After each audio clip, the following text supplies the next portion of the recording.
पश्चिम बंगाल में विधानसभा चुनाव के पहले माहौल गर्मा गया है और इसी बीच आज भारतीय जनता पार्टी की तरफ से परिवर्तन यात्रा की शुरुआत की गई।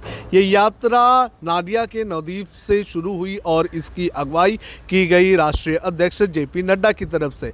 आपको बता दें कि जेपी नड्डा ने इस यात्रा के दौरान ममता बनर्जी पर जमकर निशाना साधा। उन्होंने कहा कि ममता बनर्जी के ईगो और अभिमान के कारण बंगाल में कई सारी केंद्र की योजनाओं का फ़ायदा नहीं हो पा रहा है। उन्होंने ये भी कहा कि किसानों को प्रधानमंत्री किसान निधि से ममता बनर्जी ने वंचित रखा और अब कह रही हैं कि वो इन योजनाओं को शुरू करेगी।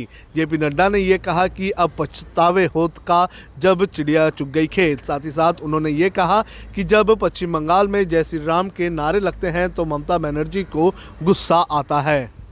दुनिया भर में पसंद किए जाने वाले TV show man versus wild के होस्ट बेयर ग्रिल्स ने शुक्रवार को प्रधानमंत्री नरेंद्र मोदी और अपनी एक तस्वीर ट्विटर पर शेयर की। उन्होंने ट्वीट करते हुए लिखा कि मेरी पसंदीदा तस्वीरों में से एक डिस्कवरी पर हमारे जंगल एडवेंचर के दौरान भीगने के बाद पीएम मोदी के साथ चाय पीना, ये पल याद दिलाता है कि किस तरह से मास्क और ओहदों के पीछे हम सब एक जैसे हैं।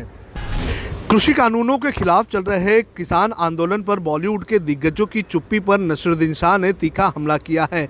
उन्होंने एक इंटरव्यू में कहा कि हमारी फिल्म इंडस्ट्री के जो बड़े बड़े धुरंधर हैं वे खामोश बैठे हैं, इसलिए उन्हें लगता है कि वो बहुत कुछ खो सकते हैं। नसीरुद्दीन शाह ने आगे कहा कि आपने इतना धन कमा लिया है कि आपकी 7 पुश्तें बैठकर खा सकती हैं, तो आप कितना खो दोगे। उन्होंने आगे कहा कि सब कुछ अगर तबाह हुआ तो आपको अपने दुश्मनों का शोर नहीं सुनाई देगा, आपको अपने दोस्तों की खामोशी ज़्यादा चुभेगी। हम ये नहीं कह रहे कि अगर किसान कड़कड़ाती सर्दी में वहाँ बैठे हुए हैं तो मुझे कोई फ़र्क नहीं पड़ता। मुझे उम्मीद है कि किसानों का ये प्रदर्शन फैलेगा और आम जनता इसमें शामिल होगी। वो होना ही है। मैं ऐसा मानता हूँ कि खामोश रहना जुल्म करने वाले की तरफदारी करने जैसा है।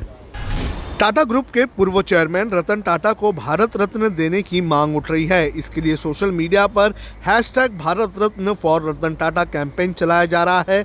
हालांकि अब खुद टाटा ने सोशल मीडिया पर बयान जारी करके इस कैंपेन को रोकने का निवेदन किया है।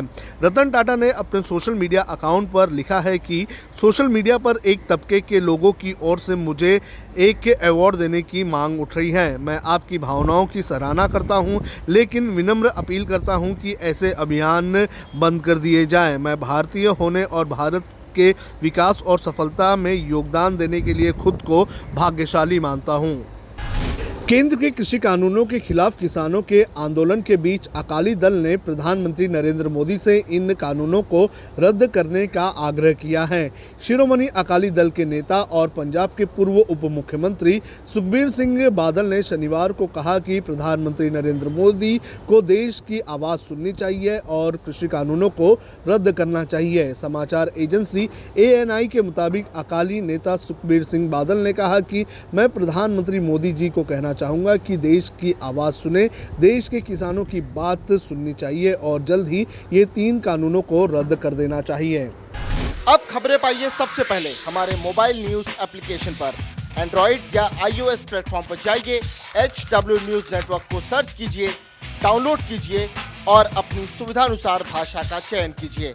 खबरों की भीड़ में अपने काम की खबर पाते रहिए।